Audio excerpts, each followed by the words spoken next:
बिस्मिल्लाहिर्रहमानिर्रहीम। अस्सलाम वालेकुम। आज मैं आपको पुला पाट चीज ब्रेड बनाना सिखाऊंगी जो कि बहुत मजेदार बनेगी, जिसे आप चाहें तो किसी भी अच्छे सूप के साथ सर्व कर सकते हैं या साइड डिश के तौर पर भी आप सर्व कर सकेंगे। तो इसको बनाने के लिए हमें चाहिए होगी ब्रेड 500 ग्राम। कोई भी अच्छी नरम वाली ब्रेड ले लीजिएगा। सख्त या बहुत कड़क ब्रेड ना लीजिएगा क्योंकि सख्त ब्रेड काटने में जरा मुश्किल होगी। सबसे पहले आपने ब्रेड पर कट्स लगाने हैं, दोनों तरफ से, इस तरह से भी और इस तरह से भी। और ख्याल रखिएगा नीचे से मत काटिएगा, नीचे से नहीं कटना चाहिए, नीचे से बिल्कुल साबित ही रहना चाहिए। और मोज़रेला चीज 1 कप ग्रेट की हुई और चेडर चीज भी 1 कप ग्रेट की हुई।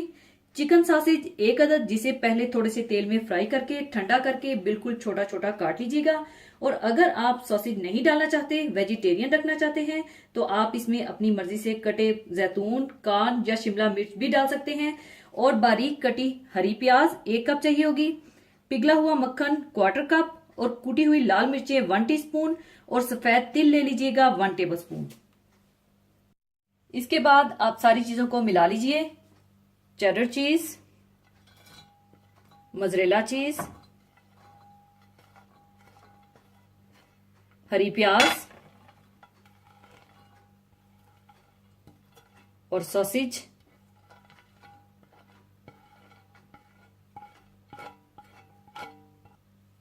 सफेद तिल, कुटी हुई लाल मिर्चें और पिघला हुआ मक्खन डालकर अच्छी तरह से मिला लें।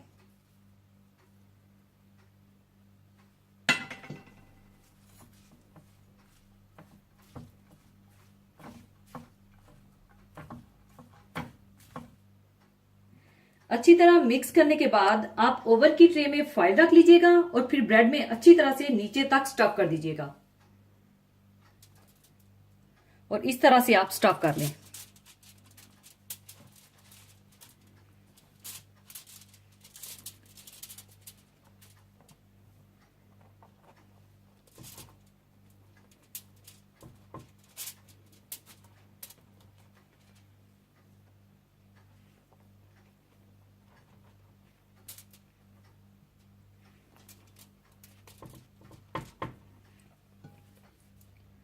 और इस तरह से आप इसकी सारी लाइनें भर लें।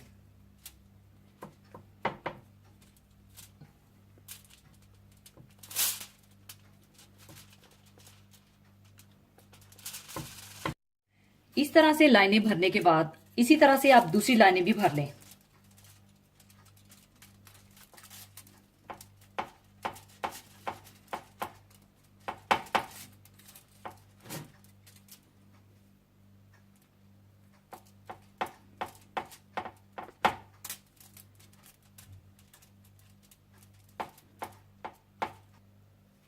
अच्छी तरह से स्टफ करने के बाद पहले आप ओवन को 180 डिग्री सेंटीग्रेड पर प्रीहीट कर लीजिएगा और फिर फाइल में बंद करके 15 मिनट के लिए बेक कर लीजिएगा।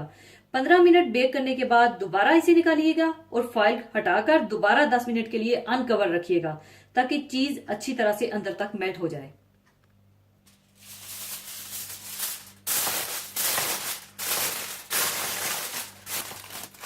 और इस तरह से आप सारी ब्रेड को कवर कर लें।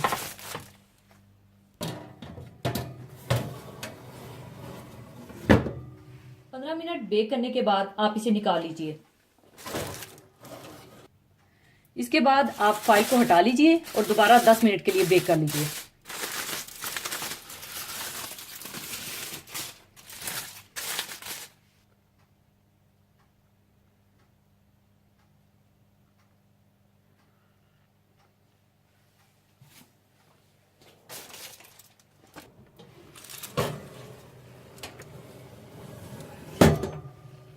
दस मिनट बेक करने के बाद पुला पाट चीज ब्रेड तैयार है। अब इसे मैं निकाल लूंगी।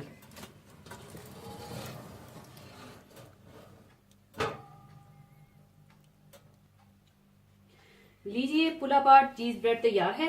जरूर बनाइएगा। और जाने से पहले एक हदीसे पाक शेयर करना चाहूंगी। हदीसे पाक इस तरह से है। हजरत अबू सईद खदरी रजी अल्लाह ताला अन्हु से रवायत है कि नबी करीम सल्लल्लाहु अलैहि वसल्लम ने इरशाद फरमाया, बेशक दुनिया शीरियों शादाब है, अल्लाह ताला तुम्हें इसमें जानशीन बनाने वाला है। बस वो देखेगा कि तुम कैसे काम करते हो। बस अगर तुम कामयाब होना चाहते हो तो दुनिया के धोखे से बचो और औरतों के फितने में मुब्तला होने से बचो, क्योंकि बनी इसराइल की पहली आजमाइश औरतों ही के बारे में थी। इस हदीस मुबारका में बुनियादी तौर पर 3 अहम बातों का जिक्र है। सबसे पहले इंसान की आजमाइश का, कि वो कैसे अमाल करता है।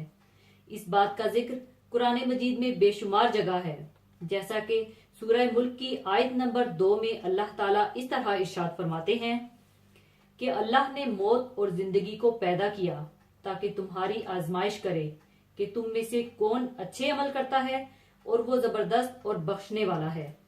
दूसरे नंबर पर जिक्र है दुनिया के धोखे का। ये दुनिया और इसकी चमक दमक, मालो असबाब बिलाशुबा देखने में खुश रंग और दिलों को लुभाने वाली हैं, और इस दुनिया की मोहब्बत ही दरअसल तमाम गुनाहों की जड़ है। लिहाजा इंसान दुनिया के धोखे में आकर अपनी तख्लीक के मकसद को न भूल जाए, जिसका जिक्र कुरान में इस तरह आता है, और मैंने जिनों और इंसानों को इसलिए पैदा किया है कि मेरी इबादत करें। और आखिर में जिक्र है औरत के फितने का, जो कि बनी इसराइल की पहली आजमाइशों में से थी, जबकि ये इस उम्मत की भी बहुत बड़ी आजमाइश है, जिसका इशारा हमें कुरान और अहादीस में बकसरत मिलता है। दरअसल अल्लाह ताला ने जिनसे मुखालफ में भी एक फितरी कशिश रखी है, जिससे इंसानों के दिल इनकी तरफ खींचते हैं, और अगर कोई शख्स अहकाम शरीयत से बेपरवाह होकर इनका तालिब और इनकी तरफ माइल होगा तो समझ लें कि इसका दीनो ईमान खतरे में है, और जो शरीयत के दायरे यानी निकाह में रहते हुए इनसे इस्तेफादा करेगा वो इनकी गारतगरी से महफूज रहेगा। अल्लाह ताला हमें इन तमाम आजमाइशों से महफूज फरमाए, आमीन। इसी के साथ मैं आपसे इजाजत चाहूंगी। अपना बहुत ख्याल रखिएगा, दुआ में याद रखिएगा। अल्लाह हाफिज।